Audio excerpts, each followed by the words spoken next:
మేము ఒకసారి అడిగాం మాస్టర్ సివి గారి గురించి. ఆయన యొక్క ఇనిషియేషన్ మీద చాలామందికి ఇచ్చారు, ఇప్పుడు గురు పూజల వాడి ద్వారా, మీరు ప్రవచనాల ద్వారా. కానీ ఒక గ్రంథం, ఏవో పుస్తకాలు ఉన్నాయి అంతకుముందు పెద్దవాళ్ళు వీళ్ళు రాసినవి. ఆ పుస్తకాలు అంత ఈజీగా అందుబాటులోకి వెళ్ళరావు. ఒకవేళ అందుబాటులో ఉన్న ఆ గ్రంథాన్ని చదివి అర్థం చేసుకోవడం అందరికీ చాలా కష్టం. అలాంటి ఇవే ఉంటాయి, అలాంటి పరిభాషలో ఉంటాయి. అందుకని మేమే అడిగాం మాస్టర్ గారు, నేను మన రవిశర్మ గారు, మేమందరం బాగా క్లోజ్గా ఉండే, అందరం కూడా మేము ఒక ఇది కాకుండా కొంచెం వయసులో పెద్దవాళ్ళు, కానీ మేమందరం ఒక దీనిగా ఉండేవాళ్ళం. అందుకని అడిగాం ఓ రోజు, మరి మాస్టర్ సివి గారి గురించి మీరు చాలా ఈజీగా సింపుల్గా అందరికీ అర్థమయ్యేటువంటిది మీరు ఒక ఇస్తే బాగుంటుందండి అని. అయితే రాసుకోండి అని చెప్పేసి అసలు ఆయన ఎవరు రెడీ, అసలు ఆయనలో ఉన్నటువంటిది అదే అడిగింది తడవుగా ఇచ్చారు. ఎవరైనా గ్రంథం అంత వెంటనే రాసుకోండి అని చెప్పి ఎవరు చెప్పగలరండి?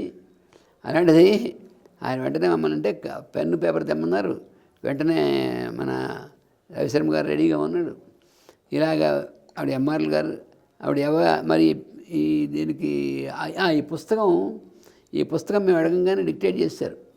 డిక్టేట్ చేస్తే ప్రింటింగ్ ఎక్కడ చేయాలి, మాకు అప్పటిదాకా మాకెవరికి ప్రెస్సు ప్రింటింగ్ ఆ ఫీల్డ్ లేదు కదా. మేమందరం మామూలుగా దీంట్లో ఉన్నాం, లిటరీ ఫీల్డ్.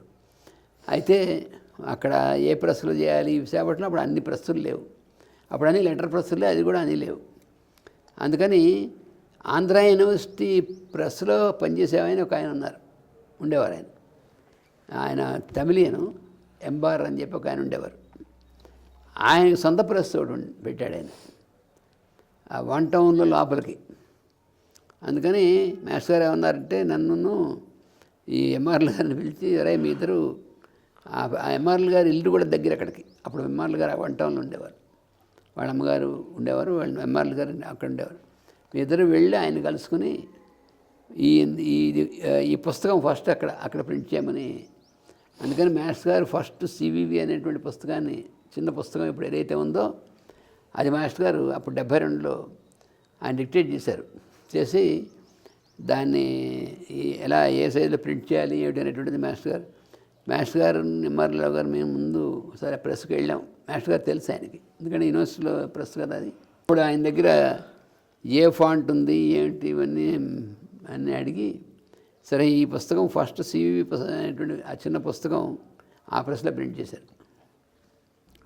ఆ సివి అనేటువంటి పుస్తకం ప్రింట్ అవ్వడం అనేటువంటి దాని తర్వాత ఇంచుమించు దగ్గరలోనే ఈ నావాణి అనేటువంటి పత్రిక ప్రారంభం అనేటువంటిది.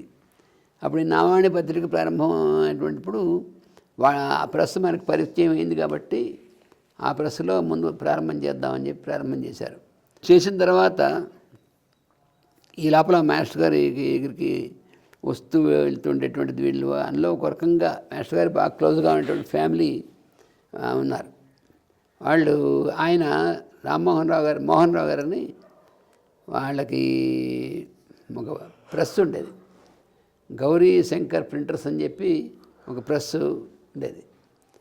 ఆ ప్రెస్సు అక్కడ 1 టౌన్లోనే ఉండేది. ఈ ప్రెస్ ఏమో బాగా లోపడుకుంటే ఆ ప్రెస్ కొంచెం యువతల అక్కడ కనకమహాలక్ష్మి అమ్మవారి గుడి ఉంది, దాని దగ్గరలో అక్కడ ఈ ప్రెస్ ఉండేది, గౌరీ శంకర్ ప్రింటర్స్ అని. ఆ ప్రెస్సు ఆయన అమ్మేస్తా అన్నారు. మాస్టర్ చెప్పారు, మాస్టర్ నేను నిర్వహించలేను, నాకు కొంచెం ఆరోగ్యం బాగుంటలేదు, వయస్సు కూడా కొంచెం ఇదిగా ఉంది, కానీ నేను అమ్మేస్తాను అంటే అప్పుడు మాస్టర్ గారిని అడిగారు, మన వాళ్ళు ఎవరైనా ఉంటే వాళ్ళకి అమ్మేస్తానని మాస్టర్ గారు చెప్పారట.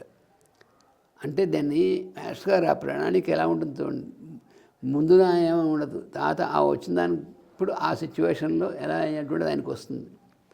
అప్పుడు ఆయన ఏం చేశారంటే సరే అని అప్పుడు ఎంఆర్ఎల్ గారు నన్ను పిలిచి ఇప్పుడు మనం ఒక ప్రెస్ ఇలాగ ఇప్పుడు మనకి ప్రతి నెల మన పత్రిక రావాలి కదా, అందుకని ప్రతి నెల పత్రిక రావాలంటే మన సొంత ప్రెస్ ఉంటే మనకి అనుకున్నట్టుగా మనం చేయడానికి అవకాశం ఉంటుంది. అందుకని ఆ ప్రెస్ ఆయన అమ్ముతారు. ఆ ప్రెస్ మనం మనం తీసుకుంటే ఆయనకి కూడా ఎవరికి అమ్మాలి, ఎవరు వస్తారనేటువంటి ఇదే లేకుండా ఆయన ఉంటారు. మన దాంట్లో ఫ్యామిలీ కాబట్టి మనకు కూడా ఒక ప్రెస్ మనం తీసుకుని మనం చేయొచ్చు. అందుకని ప్రెస్ చేయాలి, మీ ఇద్దరు ఈ ప్రెస్ చూడాలని మా ఇద్దరికి చెప్పారు. అంటే ఆ ప్రెస్ ద్వారా ఈ పత్రికను తర్వాత పబ్లిష్ ఈ పత్రిక పబ్లిష్ చేయడానికి తర్వాత ప్రెస్ తీసుకుంటాం కాబట్టి మిగిలినటువంటి వర్క్స్ మనం మాస్టర్ గారు ఆయన గ్రంథాలు వస్తే అవి ప్రింట్ చేయడానికి వాటికి కూడా మనకి ఆ ప్రెస్ అనేటువంటిది. అయితే ఆ ప్రెస్ కొనాలంటే మరి ఆయనకి ఎట్లాగా మనకి ఇచ్చేయాలిగా, బ్యాంక్ నుంచి లోన్ తీసుకోవాలి. బ్యాంక్ వాడు మనం లోన్ ఇవ్వాలంటే ఎట్లా ఇస్తాడు మనకి? మాకు ఇవి తెలుసుగా మేము అలా చూసుకుంటుండేవాళ్ళం ఎలాగాని. కానీ ఆయన అయితే మేము ఆలోచించినా ఆయన్నే అడిగేవాళ్ళం. దానికేముంది, ఏం పర్లేదు మాకు చెప్పారనమాట. ఆంధ్ర బ్యాంక్ ఉంది కదా, ఆంధ్ర బ్యాంక్ తర్వాత వచ్చింది. ముందు బ్యాంక్ ఆఫ్ ఇండియా ఉంది. ఆ బ్యాంక్ ఆఫ్ ఇండియాలో ఒకతను మేనేజర్, ఒకతను మాస్టర్ దగ్గరికి వచ్చాడు. అందుకని అతనితో మాట్లాడి బ్యాంక్ ఆఫ్ ఇండియా వాళ్ళని చేసి లోన్ అడుగుదాం అని చెప్తే సరే వాళ్ళు మాట్లాడితే అప్పట్లో 18,000 అప్పట్లో తక్కువేం కాదు. తక్కువేం కాదు అప్పట్లో, మరి పెద్ద అమౌంట్ అది. పైగా మాకేమి పెట్టుబడి చేయడానికి అమౌంట్ మన దగ్గరే ఉంది. అందుకని మనం కొంత పెట్టుబడి చేస్తే కానీ వాళ్ళు లోన్ ఇవ్వరు. కానీ అదే మొత్తానికి అడ్జస్ట్మెంట్ అయ్యి వాళ్ళు ఆ మెషిన్ని కొనడానికి మాకు ఆ ప్రెస్ మొత్తానికి లోన్ శాంక్షన్ అయింది. ఆ శాంక్షన్ అయింది, ఆ ప్రెస్ మనం పర్చేజ్ చేయడం అటువంటిది చేసేప్పుడు ఆ పేరు మార్చేసి మాస్టర్ ఇప్పుడు వాణి ప్రింటర్స్ అని ఇచ్చారు. ఆ పేరు ఆయన పెట్టిందే, వాణి ప్రింటర్స్ అనేటువంటిది. ఇది 72 చివరిలో మన వాణి స్టార్ట్ చేయడం, నెక్స్ట్ చాలా దగ్గరలోనే ఈ మన సొంత ప్రెస్ ఉండాలనేటువంటిది వాణి ప్రింటర్స్ అనేటువంటిది తీసుకోవడం. అక్కడి నుంచి ఈ వాణి ప్రింటర్స్ అనేటువంటిది నాకు ఎంఆర్ఎల్ గారికి మా లైఫ్లో ఇది కూడా ఇంపార్టెంట్ ఈవెంట్. ఎందుకంటే 72లో నాకు ఎంఏ అయిపోయింది. 72 ఎంఏ అయిపోయి నేను జస్ట్ అప్పుడే నెక్స్ట్ పిహెచ్లో జాయిన్ అవ్వమని డిపార్ట్మెంట్లో జాయిన్ అయ్యాను. మరి జాయిన్ అయిన తర్వాత ఒక పక్కనేమో అటు యూనివర్సిటీలో పిహెచ్లో జాయిన్ అయిన కొంత వర్క్ చేయాలి. ఆ తర్వాత ఇంకోటి ఏంటంటే జనకులం అటువంటి దాంట్లో చేయాలి. తర్వాత ఇప్పుడు ప్రెస్ తీసుకున్న తర్వాత మరి ఈ వర్క్ కూడా మరి చేయాలిగా. అందుకని ఈ నావాణి మరి పత్రిక స్టార్ట్ చేసిన తర్వాత ఈ పత్రికలో ఆర్టికల్స్ వాటిని చేయడం, అలా ఎంఆర్ఎల్ రావు గారు, నేను, ఈ రవిశర్మ గారు కొంత, ఆయన కూడా మేము ఇంచుమించుగా మేము ముగ్గురం మెయిన్గాను ఇవన్నీ ఈ వర్క్ అంతా కూడా చేస్తూ ఈ ప్రెస్ రన్ చేయడం అటువంటిది అదొక పెద్ద ఇప్పుడు మాకు చేయాలి. పైగా ప్రెస్ రన్ చేయాలంటే అందులో ఉన్నటువంటి వర్కర్స్ జీతాలు ఇవ్వాలి. ఇప్పుడు మాకు బాధ్యత పెరిగింది. మాకేమో ఆ ప్రెస్ ఫీల్డ్ కొత్త, చాలా టఫ్గా ఉండేది పని, ట్రైనింగ్. అప్పుడు పెట్టగానే ఆర్డర్స్ రావాలి, పెద్దగానే ఆర్డర్స్ ఎక్కడ వస్తాయి? పైగా ప్రెస్సులు ఉన్నాయి మనకు, అంత వెంటనే ఆర్డర్స్ ఇచ్చేసేటువంటి వాళ్ళు ఎలా? కానీ మరి బ్యాంక్కి ఏమో ఇవి కట్టాలి, ఇన్స్టాల్మెంట్స్. పక్కన అది నెలవంగానే ఇన్స్టాల్మెంట్స్ కట్టాలి, వర్కర్స్ జీతాలు ఇవ్వాలి. అయితే ఆ ప్రెస్లో అంత ముందు నుంచి పనిచేస్తున్నటువంటి వర్కర్స్ మంచివాళ్ళు, మంచి గట్టి వాళ్ళు ఇద్దరు ఉన్నారు. అందులో ఏంటంటే ఒక అతను కంపోజిట్ చేసేటువంటి దీంట్లో ఉంటుంది, ఇంకో అతను ఆ మెషిన్, ట్రెడిల్ మెషిన్ ఉంటుంది అప్పుడు, ఆ మెషిన్ని చేసి మాన్యువల్ అంత వర్క్ అంతా, కంపోజింగ్ అంత వర్క్ అలాంటిదే. తర్వాత మన ఎంఆర్ఎల్ గారు అనేవారు, మనకి పెద్ద శాటర్న్ పని మనకు అప్పుడు చెప్పారు మాస్టర్ గారిని. ఎందుకంటే చాలా టఫ్ వర్క్ అది, చాలా టఫ్ వర్క్. దానిలో ఈ కరెక్ట్గా ఆ టైంకి ఆర్టికల్స్ కలెక్ట్ చేసుకోవడం, అందులో ప్రింటింగ్ అనేటువంటిది దానికి ఇది చేసుకోవడం. ఈ లోపల కొన్ని బుక్స్ ఏమైనా వస్తే ఆ బుక్స్ ప్రింట్ చేయడానికి ఇది మరి దీనికి మనకి సపోర్ట్ కావాలంటే మన సొంతం వేసుకునేటువంటిది ఇలాగ వేస్తాం. కానీ మనకి ఈ ఇన్స్టాల్మెంట్స్ కట్టాలన్నా తర్వాత వాళ్ళ జీతాలు ఇవ్వాలన్నా మరి దీనికి పైనుంచి కూడా ఆర్డర్స్ కొంచెం ఉండి మనం ఇచ్చేస్తే కానీ మనం ఏమీ చేయలేం కదా. అందుకని పైగా వర్కర్స్ వాళ్ళిద్దరూ ఉండేవాళ్ళు. అందుకని మనం ఎవరైతే చేస్తున్నామో మనకు కూడా వర్క్ కొంచెం వచ్చి ఉండాలి. అందుకని అప్పుడు మేము ఆ ఎంఆర్ఎల్ రావు గారేమో ఆ కంపోజింగ్ అనేటువంటిది ఎలా చేయాలో ఆయన మెల్లిగా వర్కర్స్ దగ్గర చేస్తూ ఆయన ఈ మెషిన్ వేసి ఇవన్నీ ఎలా చేయాలో ట్రెడ్లింగ్ అని నేను కొంత నేర్చుకున్నాం. మనం బై కంపల్షన్ తప్పనిసరిగా నడపాలంటే మనకు వర్క్ వచ్చి ఉండాలి కదా. ఒక్కోసారి వాళ్ళు లేకపోతే అర్జెంటుగానే వర్క్ చేయాలంటే మనం కూడా చేయగలిగి ఉండాలి కదా. అందుకని మాకు ఎలా ఉండేదంటే ఇంకా డైలీ మా వర్క్ ఇవన్నీ కలిపి కోఆర్డినేట్ చేసుకోవడానికి పైగా మేము ఒక చోట నుంచి ఒక చోట మూవ్ అవుతూ ఉండాలి. మరి ఈ మూల నుంచి ఆ మూలకి ఆ మూల నుంచి ఈ మూలకి మూవ్ అవుతూ ఉండాలి. మరి ఇవన్నీ కూడాను ఫైనాన్స్ ముందు అసలు వీటన్నిటికీ ఎలా చేసుకోవాలంటే సరే ఎంఆర్ఎల్ రావు గారు మెల్లిగా ఆయన చేసి ఆయన తర్వాత నేను అందరం కాస్త వర్క్ డివైడ్ చేసుకుని పైనుంచి వర్క్ బయట నుంచి వర్క్ తెచ్చుకోవాలి. అది కూడా చూసుకోవాలి కదా మరి. అందుకని బయట నుంచి కొన్ని జాబ్ వర్క్స్ అని అసలు మేము ఆ ఫీల్డ్ మాకు కొత్త. బుక్ వర్క్ మరి జాబ్ వర్క్ వాటిని ఎలా చేయాలి వీటిని ఎలా చేయాలి ఇవన్నీ కూడా ఫీల్డ్ కొత్త మాకు. అయితే అంటే మన దాంట్లో ఒకతను ఇప్పుడు కూడా మంచి అంటే ఆ తర్వాత బాగా మంచి ప్రింటింగ్ ఫీల్డ్ బాగా అయినటువంటి ధనంజయ్ అని ఉన్నాడు. ఇప్పుడు కూడా అతను అప్పుడు కుర్రాడుగా ఉన్నప్పుడు అంతకుముందు ఇంకో ప్రెస్లో అతని ట్రైనింగ్కి పెట్టాను నేను. అక్కడ చాలా టఫ్ ట్రైనింగ్ అయ్యి మంచి బాగా ట్రైనింగ్ అయితే అతనే ఇందులోకి వచ్చాడు. బట్ ఇలాగ మన వాళ్ళని మాస్టర్ గారు ఏం చెప్పారంటే మనం ప్రెస్ తీసుకున్నాం కాబట్టి ఈ మన వాళ్ళని కొంతమందిని ఇందులో ట్రైనప్ చేసి వాళ్ళని కూడా ఇందులో ఇన్కార్పొరేట్ చేయాలి అని మనకి అంటే వాళ్ళకి బయట ఎంప్లాయ్మెంట్ అనేటువంటిది కష్టం లేకుండా దీంట్లోకి వచ్చి ఈ వర్క్లో చేస్తే అప్పుడు మన బుక్స్ మనం ప్రింట్ చేయాల్సి వచ్చినప్పుడు కూడా మన వాళ్ళు చేస్తారనేటువంటిది ఆ రకంగా. అందుకని మన వాళ్ళని ధనంజయ్ గారు తర్వాత అలాగే కొంతమంది యంగ్స్టర్స్ వాళ్ళ కొంతమంది తీసుకొచ్చి ఆ రకంగా అప్పట్లో సత్యబాబు గారు కూడా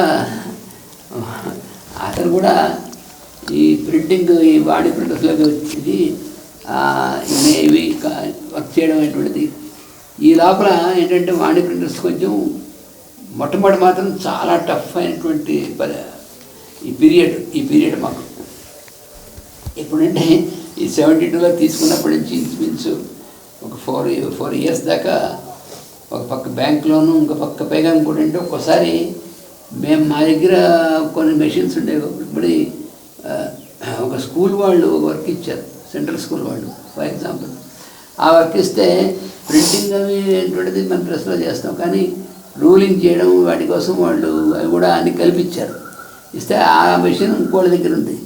అందుకని ఈ రూలింగ్ చేయడానికి పేపర్ అంతా కూడా వాళ్ళకి చేయమంటే వాడి పేపర్ అమ్మేసుకున్నాడు. ఇలాంటి ఇబ్బందులు కూడా బాగా వచ్చి మరి చాలా టఫ్గాను. మళ్ళీ ఏం చేయాలి మళ్ళీ మాస్టర్ గారిని అడిగేవాడు. మరి ఏంటంటే మనకి ఆ ఫీల్డ్ తెలియదు, తర్వాత ఎక్కడి నుంచి ఫైనాన్స్ ఇవన్నీ ఇంక్లూడ్ ఇది కదా, మామూలు విషయం కాదు. మనకేమో చాలా అది. అందుకని మళ్ళీ ఆయన ఇలా చేసుకోండి చెప్పేవారు. మరి ఎలాగలా మాకు అయితే ఒక్కసారి మాకు చాలా ఎంఆర్ఎల్ గారికి కానీ నాకు కానీ చాలా టఫ్గా ఉండేది. ఎట్లా ఇంత టఫ్ మన ఫీల్డ్ కాదు మన ఇది. పైగా మనమేమో వేరే చోట ఉద్యోగం మనం చేయకుండా మనం సర్వైవ్ అవ్వాలి.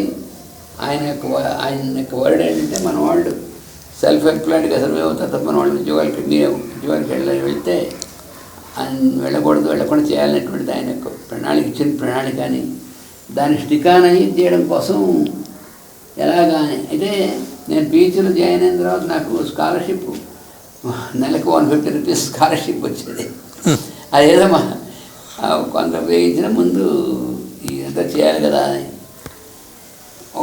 ఒకసారి ఆయన మమ్మల్ని పిలిచి అడిగారు, మీరు చాలా టఫ్ వర్క్లో ఉన్నారు నాకు తెలుసు, పోనీ మీరు చాలా కష్టపడుతున్నారు కాబట్టి మిమ్మల్ని కష్టాలు లేకుండా మీరు చేసేటువంటి దాన్ని మార్చమంటారని అడిగారు.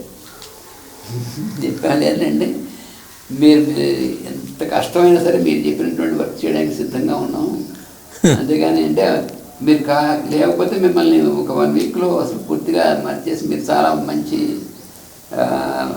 ఫైనాన్షియల్గా చాలా మిమ్మల్ని చేస్తాను, మాకు రావద్దు, మీరు ఏం చెప్తే చేయగలిగేటువంటి కెపాసిటీ మాకు ఇవ్వండి, మీరు రావటం అది దాని నుంచి ఎటువంటి డివియేట్ అవ్వకుండా చేసేటువంటి బుద్ధి మాకు ఇవ్వండి, అంతేగాని టఫ్గా ఉంది కదా అని చేయలేక పారిపోయేటువంటి స్థితి కాకుండా అంటే అయితే పర్వాలేదని చెప్పాను. మధ్య మధ్యలో మమ్మల్ని చేస్తారు ఎమ్మెల్యే గారు నన్ను చేస్తుండేవాడిని కొంచెం టఫ్ అంటే రాటు తెలియట్గా చేయడం అలాంటి ట్రైనింగ్ అయింది కదా.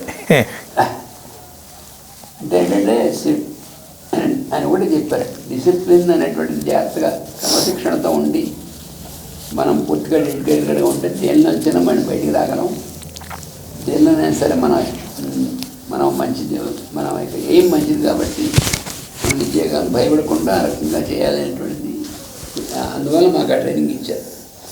ఆ ట్రైనింగ్ వల్ల మొత్తానికి కొన్ని ఇదేపటికి ఈ వాణి ప్రింటర్స్ కొంచెం ఎస్టాబ్లిష్ అయింది, కాస్త కొంచెం తట్టుకోగలిగినటువంటి స్థితికి వచ్చిన తర్వాత అప్పుడు ఏం చేశారంటే అక్కడ చాలని చెప్పి డాబా గార్డెన్స్ని ఆ ఏరియాకి షిఫ్ట్ చేసాం. ఆయన అనుమతితో అక్కడ షిఫ్ట్ చేసాం. అక్కడ షిఫ్ట్ చేసి అక్కడ ఇంకొంచెం అప్పుడు ఏం చేశారంటే నాకు తెలిసి నన్ను అది 76కి వచ్చేప్పటికనమాట. అంటే ఈ లోపల ఇవంతా ఒక తయారు చేసి ప్లాట్ఫామ్ కింద ఒక మంచి అంటే టఫ్ ట్రైనింగ్ ఉంటే కానీ మనకు అవ్వదు కదా. అందువల్ల ఈ పైగా ఇంకోటంటే సైమిల్టేనియస్గా అన్నింటిలోనూ ఎలా చేసుకోవాలనేటువంటి ట్రైనింగ్ ఇచ్చారు. అంటే ఒక పనే చేయలేం కదా, ఇన్ని పనులు ఎలా చేస్తాం అనేటువంటి భయం అక్కర్లేదు. మనం కనుక సరైనటువంటి దీంట్లో ఉన్నట్టయితే ఎన్నైనా సరే మనం యూస్ఫుల్ వర్క్ అనేటువంటి చేయొచ్చని. అందుకని మనం తప్పకుండా వదిలిపెట్టకుండా చేయాల్సిందేమో డిస్పెన్సరీ సర్వీసు, డైలీ మాస్టర్ గారి ప్రేయర్స్, ఇవి మనం అసలు కంటిన్యూస్గా వదిలిపెట్టకుండా చేస్తుంటే మిగిలినటువంటివన్నీ కూడా బ్యాలెన్స్ అవుతాయనేటువంటిది మాస్టర్ గారు మాకు ఎస్టాబ్లిష్ చేశారు. అది మాకు తెలిసేట్టు చేశారు. ఎప్పటికప్పుడు ఏ కర్తవ్యం చేయాలో కూడా తడుతూ, అందుకని ఎలా చేసుకోవాలి అనేటువంటి అంటే డిపెండెన్సీ ఉండకూడదు, సెల్ఫ్ రిలయన్స్ ఉండాలి. కానీ వీటికి బేస్ ఏమిటంటే మాస్టర్ గారు ప్రేయర్, తర్వాత సర్వీసు, ఈ రెండు ప్రేయర్ అండ్ సర్వీస్, అదే అన్నిటికీ కూడా మొత్తం బేస్ అనేటువంటిది మాస్టర్ గారు మనకి బాగా ఎస్టాబ్లిష్ చేసినటువంటిది అనుకొని ఈ ప్రెస్ వర్క్ ఆ రకంగా డెవలప్ అయిన తర్వాత సంవత్సరాలు ఇంకా ఎక్స్పాండ్ అవుతుందని చెప్పారు. అలాగే ఎక్స్పాండ్ అయింది. ఎందుకంటే ఈ ఒకటే ప్రెస్ ఉంది, ఈ సెల్ఫ్ రిలయన్స్ అనేటువంటిది వచ్చి ఈ ప్రెస్ ఎస్టాబ్లిష్ అయితే మాస్టర్ గారి యొక్క రాసినటువంటి గ్రంథాలు చేయడం ఇంకా క్వాలిటీగా చేయడం కంటే అప్పుడు ఇందులో తయారైనటువంటి వాళ్ళకి, ఈ ప్రెస్లో తయారైనటువంటి వాళ్ళకి చెప్పి దీంట్లో తయారైనటువంటి వాళ్ళు కొంతమందిని ఇంకొక ప్రెస్ ఎస్టాబ్లిష్ చేయించారు. అలాగే ఎంఆర్ రావు గారి చేత ఇంకో ప్రెస్ స్టార్ట్ చేయించారు, శర్వాణి ప్రింటర్స్ అని చెప్పి ఆయన దీంట్లో. ఇప్పుడు ఈ వాణి ప్రింటర్స్ అనేటువంటి దానిని తర్వాత నాకేం చెప్పారంటే నువ్వు ఇంకో పని చేయాల్సి వస్తుంది, ఇది వాళ్ళకి అప్పచెప్పాలని, దీంట్లో తయారైనటువంటి వాళ్ళకి అప్పచెప్పుకున్నారు. అంటే మనం ఎప్పుడైనా సరే మనం దీన్ని ఇంకొకరికి అప్పచెప్పి మనం ఇంకో దాంట్లో వెళ్ళమన్నప్పుడు కూడా మనం హెసిటేట్ చేయకుండా ఉండాలి. అది కూడా మన ట్రైనింగ్. తమాషా కాదు కదా, ఎంతో కష్టపడి దాన్ని ఒక స్థితికి తీసుకొస్తే దాన్ని అలా వదిలేసి రమ్మంటే అక్కడ సంఘం లేకుండా అలా రాగలవా లేదా అనేది. పైగా ఇది ఫైనాన్షియల్ కమిట్మెంట్స్. అది మన అప్పుడప్పుడు కొంచెం ఫైనాన్షియల్ కాస్త బెటర్ అయ్యి మనకు కొంత పర్వాలేదు, మనం దీనికి అంటే మళ్ళీ బయటకు వస్తే మళ్ళీ ఇంకో దాంట్లో మళ్ళీ డెవలప్ చేయాలి, అన్నీ మళ్ళీ మొదటి నుంచి అన్నట్టుగా ఉంటుంది.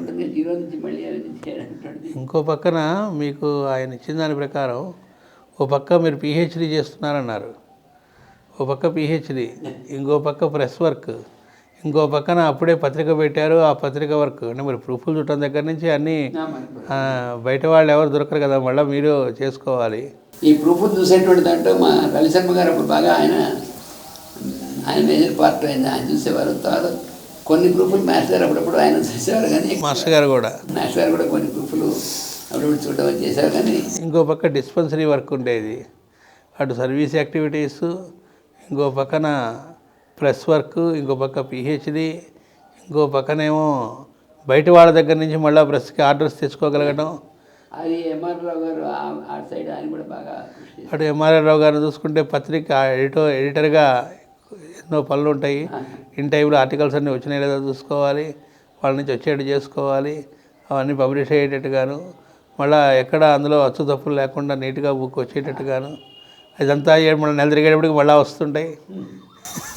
ఇవన్నీ మొత్తం అంటే కంటిన్యూస్ వర్క్ అనేటువంటిది, గ్యాప్ లేకుండా అది దాంట్లో మన డెడికేషన్తో మనం వర్క్ చేయాలనేటువంటిది. అది ఇదేంటంటే నాకు జరిగింది ఏంటంటే, ఈ పిహెచ్డీలో జాయిన్ అయిన ప్రీ పిహెచ్డీ అయిన వాళ్ళ ముందు అది వేసడం అయిపోయింది. అంటే దాన్ని ఎంఫిల్ కింద కన్సిడర్ చేసి ఎంఫిల్ అనేటువంటిది.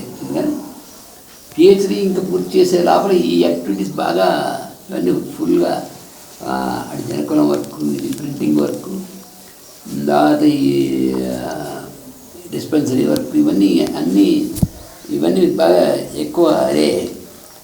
అందుకని చివరికి ఏంటంటే ఇంకా పిహెచ్డీ పూర్తి చేద్దామనేటువంటి దీంట్లో వచ్చేప్పటికి అందులో ఎలా చేస్తే ఇంకా పూర్తి ఫినిష్ చేయొచ్చు అనేటువంటి దీనికి వచ్చినప్పుడు అప్పుడు మా డైరెక్టర్ గారు ఒక రకంగా చెప్పారు, ఆ రకంగా చేస్తే ఇంకా నాకు ఏదైనా పట్టేట్టుంది. అప్పుడు నేను ఆయనతో చెప్పాను, నాన్నగారు మరి అది పూర్తి చేయాలంటే ఇవన్నిటితో కొంచెం చేయాలి, మరి ఈ పరిస్థితి ఇలా ఉంది, మరి అంటే పిహెచ్డీ పూర్తి చేయటువంటి దానికి ఆయనేమో డైరెక్టర్ గారు దీనికి ఈ రకంగా చేస్తే ఇంకా అయిపోతుందని అనుకుంటే ఆ రకంగా కాదు, మళ్ళీ దాన్ని ఇంకో రకంగా చేయాలని చెప్పడం. ఈ పరిస్థితిలో నన్ను ఏం చేయమంటారు, మరి పూర్తి టైం దానికి కేటాయించడానికి కుదరదు, దానికి కేటాయించడానికి కుదరట్లేదు. అంటే చూడు, మరి నువ్వు ఎలా దానికి పూర్తి చేసి నీకు పిహెచ్డీ డిగ్రీ రావాలి అనుకున్నట్టయితే మరి ఆ రకంగా చేయాలి. వాళ్ళు నువ్వు దాంట్లో గొప్ప పవలేరు వదిలేస్తానా, గొప్ప పర్వాలేదు, ఈ వర్క్ మెజర్గా ఈ వర్క్ మెయిన్గా తీసుకుని చేయాల్సిన మరి తప్పదు. పైగా ఈ లోపల ఏమైందంటే,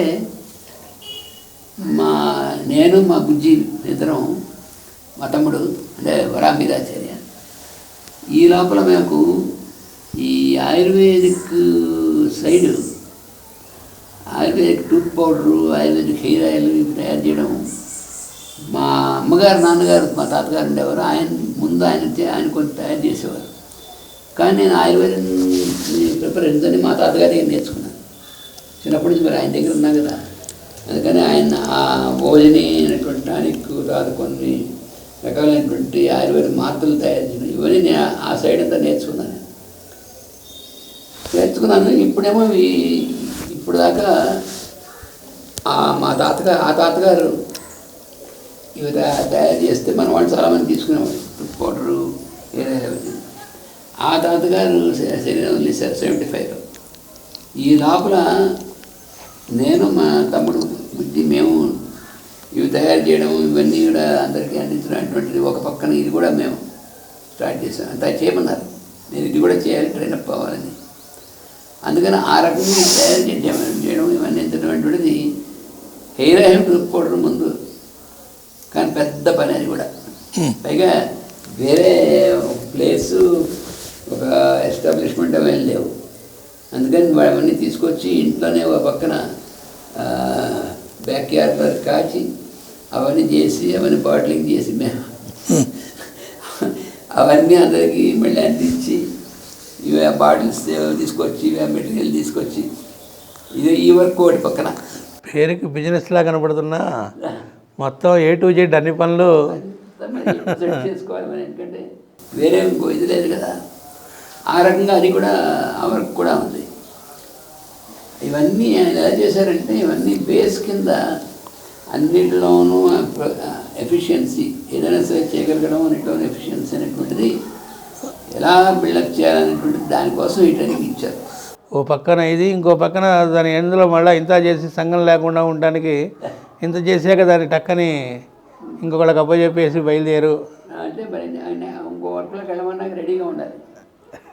అది మాత్రం అక్కడే తెలుస్తుంది ఇది ట్రైనింగ్ కోసమే తప్ప దీని నుంచి ఇంకేదో బిజినెస్ పర్పస్ కాదనేది.